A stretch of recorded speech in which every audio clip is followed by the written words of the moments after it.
Corona महामारी के बारे में हमने दिन रात टीवी पर सुना, सोशल मीडिया पे सुन रहे हैं। बहुत सारे लोगों का मानना है कि कोरोना कोई ऐसा बहुत बड़ा राक्षस है जिससे पूरी मानव जाति को खतरा है।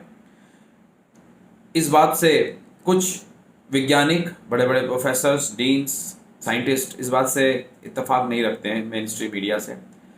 मैं ऐसे वैज्ञानिक क्या कहते हैं इसके बारे में मैं बताना चाहता हूँ। मैंने डिस्क्रिप्शन बॉक्स में उन साइंटिस्ट के बारे में, उनके लिंक्डइन प्रोफाइल वगैरह मैंने सारा डिस्क्रिप्शन बॉक्स में डाल दिया है।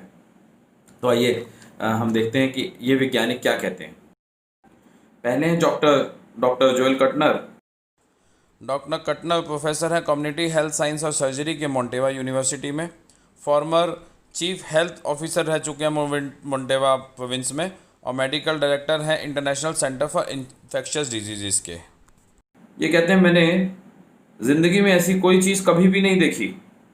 मैं पैंडेमिक की बात नहीं कर रहा हूँ, क्योंकि वो तो मैंने 30 देखे हैं हर साल। मैं एक देखता हूँ जिसको हम इन्फ्लुएंजा बोलते हैं या दूसरी सांस की बीमारियाँ बोलते हैं, और ये हमें हमेशा पता नहीं होता कि वो क्या है।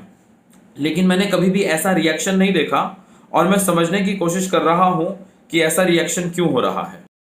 दूसरे हैं डॉक्टर वुल्फगैंग वोदर। ये एक जर्मनी के साइंटिस्ट हैं। पल्मोनोलॉजी में, पल्मोनोलॉजी होता है सांस रोग के विशेषज्ञ हैं ये। पॉलिटिशियन भी रहे हैं और चेयरमैन रहे हैं ये parliament assembly council of Europe के। इनका कहना है कि राजनेताओं को उन वैज्ञानिकों से सपोर्ट मिल रही है जो पैसा कमाने के लिए महत्वपूर्ण बने रहना चाहते हैं, और ये कहते हैं कि जो विचारपूर्ण नज़रिया है वो गायब है। हमें आज सवाल पूछना चाहिए कि कैसे हमें पता लगा कि ये वायरस इतना खतरनाक है, कि ये वायरस पहले कैसा था, और पिछले साल ये था कि नहीं था, और सच में क्या ये कोई नई चीज़ है। तीसरे हैं doctor John Ioannidis. Doctor John Ioannidis professor है medicine of health research and policy के, बायोमेडिकल डाटा साइंस के Stanford University school of medicine and professor of statistics हैं at Stanford University of school of humanities and sciences, और ये director रह चुके हैं Sanford prevention research centre के, और को डायरेक्टर है मेटा रिसर्च इनोवेशन सेंटर के सैनफोर्ड में। डॉक्टर जॉन इनोंडिस का कहना है कि जिन पेशेंट का कोविड-19 का टेस्ट हुआ, ज़्यादातर इनमें गंभीर सिम्टम्स वाले लोग थे, क्योंकि पूरा हेल्थ केयर सिस्टम के पास में लिमिटेड क्षमता है टेस्ट करने की। आने वाले समय में ये कहते हैं कि सिलेक्शन और भी ज़्यादा सिम्टम्स वाले लोगों पर किया जाएगा। एक सिचुएशन जहां पर पूरी closed population, diamond cruise ship पर जब टेस्ट किया गया और उसके पैसेंजर्स को क्वारंटाइन कर दिया गया, तो उसमें मरने वालों की संख्या जो थी वो 1% थी। इसमें से अधिकांश वृद्ध जनसंख्या वाले लोग थे, जिसमें कोविड-19 से मरने की दर वैसे भी अधिक है। क्या कोविड-19 से मृत्यु दर इतनी कम हो सकती है? कुछ लोग वृद्ध लोगों की तरफ इशारा करके मना करते हैं। हालांकि so called mild flu type of corona virus, जो पहले से मौजूदा वायरस हैं, जो कि 10 साल से भी ज़्यादा समय से है, उसमें मृत्यु दर 8% तक है वृद्ध लोगों में। अगर हमें नए कोरोना वायरस के बारे में पता नहीं चलता, तो हम पीसीआर टेस्ट नहीं अगर हमने किए होते, तो इन्फ्लुएंजा जैसी बीमारी से मरने वाले हर साल लोगों से सामान्य से थोड़ी ज़्यादा मृत्यु दर हम इस बार रिकॉर्ड करते। जिसमें से एक नाम है डॉक्टर सुचारित बगदी। ये माइक्रोबायोलॉजी के जर्मनी में स्पेशलिस्ट हैं और प्रोफेसर हैं जॉन गुटेनबर्ग यूनिवर्सिटी के, और हेड हैं इंस्टीट्यूट ऑफ मेडिकल बायोलॉजी और हाइजीन के। इनका कहना है कि हम डरे हुए हैं कि नया वायरस जर्मनी में 10 लाख लोगों को इन्फेक्टेड कर सकता है, जिसमें से 30 लोग रोज मर सकते हैं।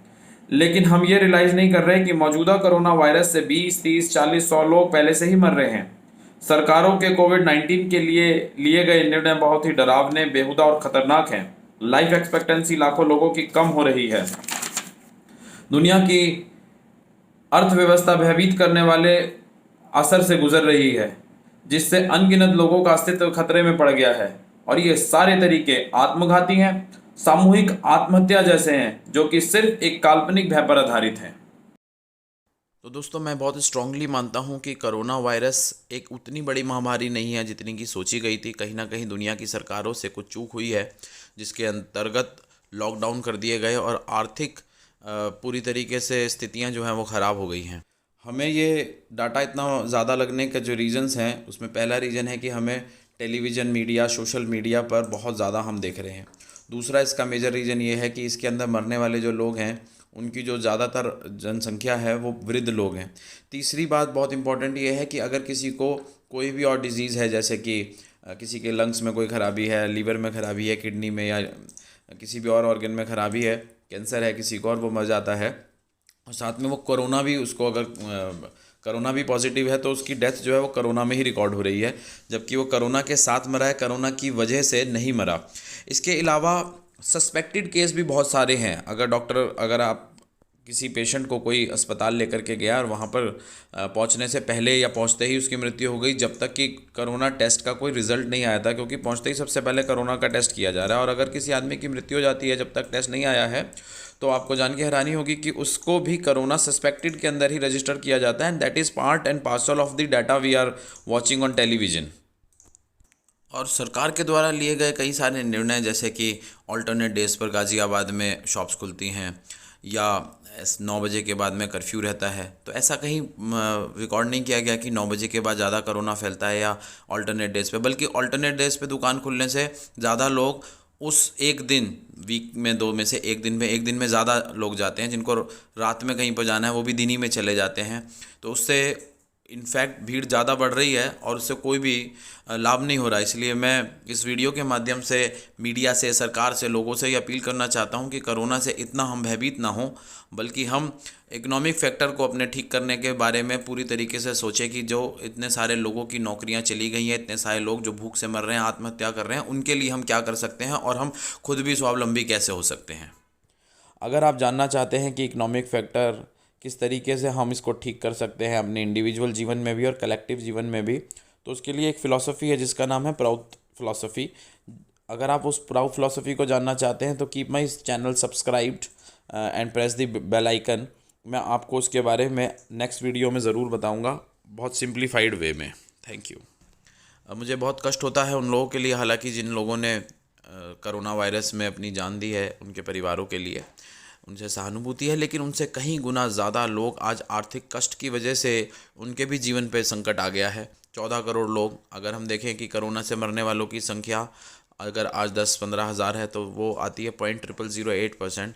और जॉब लॉस, और जिन लोगों के छोटे व्यापार थे जो हमेशा के लिए बंद हो गए हैं शायद, उन लोगों की अगर हम संख्या देखें तो वो 30% से ज़्यादा आती है। और 100% पॉपुलेशन कहीं ना कहीं किसी ना किसी रूप में अफेक्टेड है उससे।